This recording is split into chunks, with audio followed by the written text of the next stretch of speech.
자녀 교육도 가장 큰 과업 중에 하나가 초달입니다. 초달. 초달은 매를, 회초리를 때리는 거죠. 몽둥이가 아니고 회초리입니다. 몽둥이가 아니고 회초리. 낭창 회초리입니다.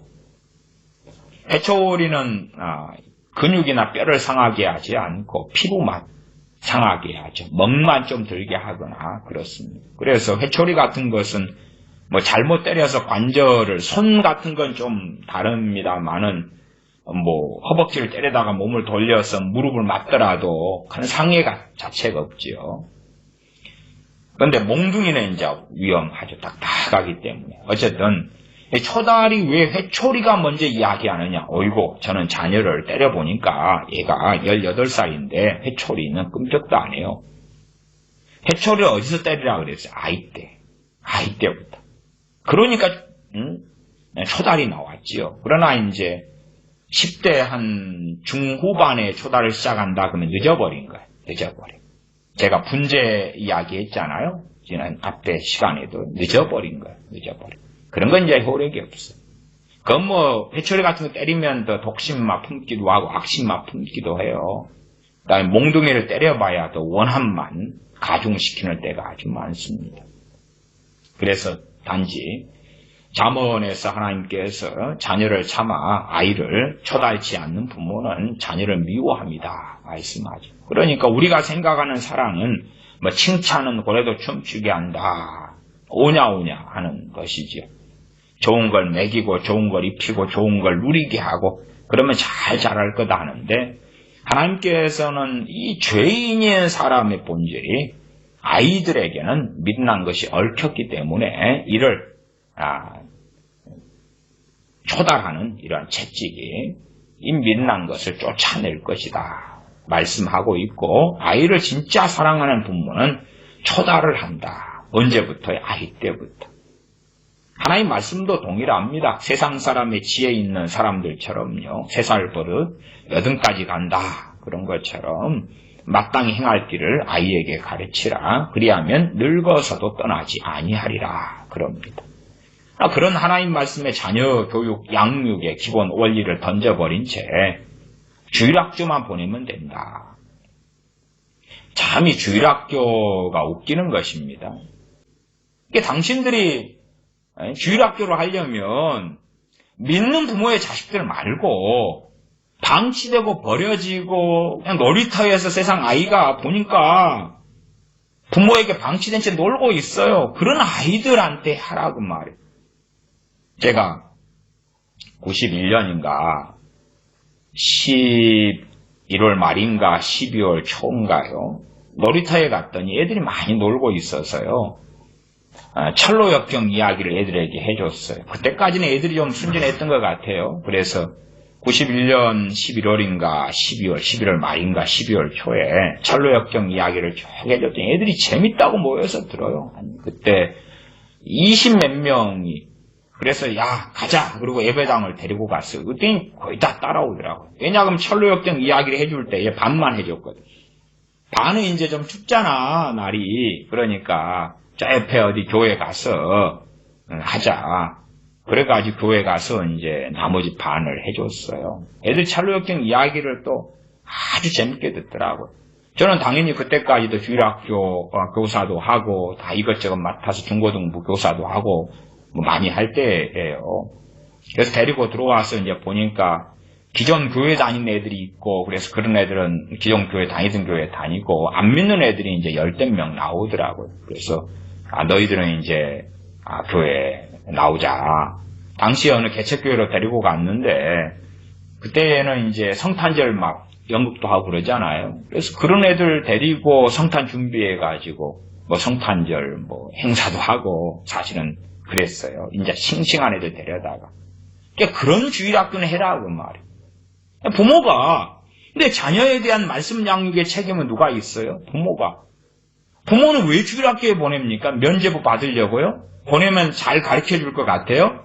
요즘 주일학교가 지나가는 개가 웃습니다. 지나가는 개가 웃어요. 참 그러면 안 돼요. 청교도들은 자녀를 데리고 말씀을 함께 예배드리고 기도하고 내 눈으로 자녀의 영적 실상을 봐야지. 주일학교 가면 애들이 뭐해요? 까불고 카톡하고 장난치고 자고 졸고 기도할 때도요. 제대로 기도하는 애도 몇 명 없어요. 기도하자 그리고 하면 눈 뜨고 히덕거리고 장난치고 놀고 자고 눈동자 풀리고 돌아가고 그게 무슨 주일학교예요. 에? 시궁창이지. 자녀가 데리고 다니면서 말귀를 알아먹는 초등학생만 되어서도 함께 예배드리고 함께 기도하고 함께 말씀을 상고하고 그렇게 해야지. 요즘 부모들은요, 아이 때를 방치해버려. 아이 때 유치부 보내고, 교회 유치부 이야기하는 거예요. 유치원 말고. 아이 때 교회 유치부 보내고, 초등학생 때 주일학교 보내고, 중학생 때 중고등부 보내고, 그때 돼서 보니까, 열매 맺을 때 보니까, 엉망이 돼버린 거예요. 나는 교회에 맡겼는데, 교회가 애들 자녀 양육해주는 데입니까? 단지 그냥 좀 좋은 교회가 있다고 쳐도 돕는 거예요. 돕는 거. 애 돌봄이 있죠. 애 돌봄이. 그 돌봄이를 해주는 거예요. 그러니까 자녀가 엉망이 돼가지고 돌봄이 하는 사람한테 애를 왜 이따위로 교육을 시켰냐 그러면 돌봄이가 웃지요. 나는 돈 받고 애를 갖다가 밥도 챙겨주고 똥도 기저귀도 갈아주고 돌보았지. 자녀 당신 자녀잖아. 하나님께서 당신에게 자녀를 양육하는 책임을 주셨지 언제 돌봄이에게나 언제 교회 주일학교나 목회자에게 그 책임을 준 적이 어디가 있어 도대체. 자녀 양육의 초달도요 굉장히 어렵습니다. 이게 초달의 말씀은 잠언에 초달하게 하셨는데 그냥 때린다고 되는 문제가 아니에요. 어떨 때는 깊이 자녀들하고 대화해야 돼. 막무가내로 때린다고 되는 게 아니에요. 어떨 때는 유감스럽게 막무가내로 때려야 될 때가 어쩌다가 또 와요. 그런 것도 이제 초달에 대한 원리 같은 것도 잘 살펴야 돼요. 그런 것도 지금 이런 상담 서적이 좀 있나 또 다른 책들에 있나 모르겠는데 어쨌든 이런 책들은 다 이제 절판되고 없을 것 같아요. 또 자녀를 매를 때리는 이런 회초리에 대한 것도 아마 제임스 dobson 이분도 한 권 쓰신 것 같은데 그건 보니까 없네요. 근데 그런 책도 아마 절판되고 없을 거예요. 또 사랑의 매 같은 잘 써진 약실한 책도 있는데 그런 책도 이제 절판되고 없는 것은 제가 확인했어요. 요즘에는 이제 사람들의 인기 있는 이런 상담류 책들이 전혀 양상이 달라져 버렸기 때문에 그나마 과거에는 좀 나았는데 점점 분위기가 안 좋아지고 있는 것이 뭐 한국교회의 이 도서 시장도 그런 것 같습니다. 이게 초달하는 것도 그렇게 배우는 것이 아주 쉽지는 않아요. 그냥 간단하지는 않아요. 많은 부모들이 초달하는 것은요, 주의 교양과 훈계로 양육하는 게 아니라 성길 나가지고 때려버려요. 성길 나가지고 때리면 자녀는 알죠. 맞으면서 부모가 사랑해서 나를 때리는 게 아니고 지가 성질나서 때리는 줄. 그게 무슨 효과가 있어요. 그냥 독심만 품고 깡다구만 생기고 악심만 품겠지요. 그러는 거 아니에요. 정말 하나님 말씀에 입각해서 잘못된 것, 그 가운데 맞을 일을 했으면 때리는 거고 안 맞을 일을 했으면 벌을 주어도 이 강약이 있잖아요. 내가 그냥 참고 쭉 지나버리면 부모 입장에서는 축적이 돼가지고 마지막에 99%까지 못까지 차 있다가 자녀의 사소한 실수 1%가 얹혀졌을 때 100해서 100% 끌어요. 폭발해버리죠. 그러면 자녀는 이제 1% 자기가 잘못하는 그 작은 것 가지고 했는데 아빠가 엄마가 폭발하는 거 보고 이해해요? 못해요? 못해요. 부모는 제가 지난번에 30 잘못했지 50짜리 큰 거 하나 터뜨렸는데 경고만 하고 끝났지 그 다음에 20 했지 또 얼마 했지 그래가지고 마지막에 10을 해가지고 하나 얹어가지고 폭발해서 때렸는데 자녀는 10짜리 잘못에 50짜리도 아니고 폭발하는 부모를 이해하기보다도 원한과 증오를 품죠. 가출하고 엇나가지요.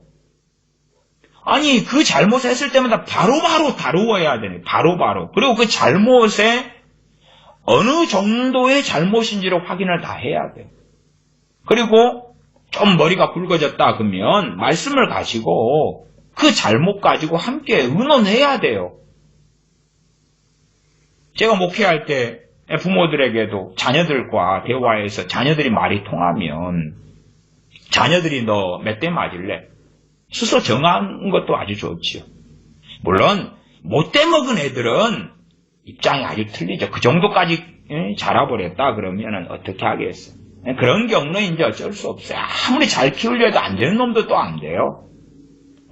근데 참 말씀대로 아이에게 마땅히 행할 길을 잘 근면성실하게 가르치면 엇나가는 경우는 거의 없다. 이렇게는 말씀드릴 수밖에 없어요. 말씀 그대로. 근데 좀 많이 엇나가 버리면 한 20살 때부터는 이제 버려야 돼요. 버린다는 것이 자기가 행동하고 자기가 책임지게 해야 된다 그 말이에요. 그냥 보호하지 말고 세상에 나가면 사람들이 다 비웃고 웃기 때문에 20살 때도 21살, 2살, 3살, 5살 끌어안고 있다가 어느 정도 시켜가지고 세상에 보내려고 그래. 말이 안 돼. 더 망가져 그래. 그냥 20살 때 내보내가지고. 이게 내가 집에서 이제 데리고 있다 그래도 내보낸다는 개념이 있어요. 집에서 데리고 있어도 밥 해주지 마라 그 말이에요. 얘가 20살 돼서 자기 역할을 하고 있으면 돌봐주는데 그렇지 않아 밥 해주지 마라 그 말이에요. 집에는 쌀이 있어요 없어요? 있잖아요. 때로는 밥통에 밥이 있잖아요. 지가 해먹으라 그 말이에요. 빨래 해주지 마라 그 말이에요. 세탁기 있지요. 세제 있지요. 지가 빨래비누 있지요. 지가 빨아가지고 입으라 그 말이에요. 자기 역할과 노릇을 하고 있어요 얘가. 그러면 돌봐주는 거죠. 그러나 자기 역할을 못하고 있고 그래서 부쩍 20살이 돼버렸다 그러면 자기 행동에 자기가 책임을 지게 해야 되는 거예요. 용돈도 안 돼요. 집에 밥은 있고 쌀은 있고 그다음 입는 옷은 자기 이미 20살쯤 되면 다 커버렸잖아요. 자기 몸을 뚱뚱이로 만들지 않는 한은 입던 옷이 다 맞을 거 아니에요. 요즘 애들은 발육과 성장이 빠르니까 그대로 입고 살면 되는 거예요. 옷을 새로 사줄 필요도 없지. 옷이 하나 필요하면 지가 알바하든 직장을 다니든지 일을 하든지. 대학생도 마찬가지입니다. 대학생인데 자기 역할을 하는 자기 일을 하는 대학생 자식이 있고 안 그런 자식이 있어요. 안 그런 놈은 최소한의 이제 대학 등록금을 대줄 수 있다 해도 뭐 지혜롭게 잘 해야 되죠. 반절만 되고 반절은 네가 알아서 한다든지 뭐 그런 거. 말하자면은 반절을 먼저 준 다음에 절반은 너가 벌어서 채워라 그러면 절대 안 됩니다. 절반을 너가 벌어와. 그걸 확인하고 절반을 내가 채워가지고 등록금을 내주는 거지. 그치 미리 절반 줘버리면 그거 가지고 떼먹어버려. 아주 숭악한 애들, 이게 지혜가 없는 사람들은 정말 바보가 되는 것입니다.